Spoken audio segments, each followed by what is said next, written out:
кадам коюудан мурда, мисалы турмушка чыккандан мурда, үйлөнгөндөн мурда, үй сатып алгандан мурда, чет элге сапарга баргандан мурда, же бир окуу тандоодон мурда, жашоодогу маанилүү кадамдарды койгондон мурда, түндө кеч уктаардан мурда 2 рекет намаз окуп, мисалы адам экиленет да, барайынбы, барбайынбы, алайынбы, албайынбы.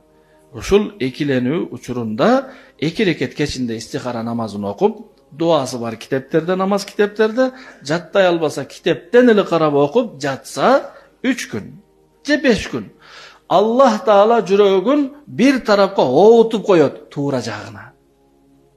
Ала бер же алба, бара бер же барба, жүрөк бир тарапка ооп калат истихаранын натыйжасындачы. Экиленип турсаңыз, ошол учурда 3 күн же 5 күн истихара намазын окуп кеч жатардан мурда 2 рекет окуйсуз, дуасын китептен окуйсуз, кыска эле окуп туруп жатасыз. Түшүңүздө бирөө келип айтпайт, алба деп. Түшүңүздө деңиз көрбөйсүз, асман көрбөйсүз, эчтеке көрбөйсүз. Кээ бир адамдар дамла истихара көрдүм, анан ак нерсе көрдүм, акта көрбөйсүз, көктө көрбөйсүз. Болгону эртең менен турганда жүрөгүңүз экиленүүсү жок болуп бир жака ооп калат. Ошол истихаранын жыйынтыгы.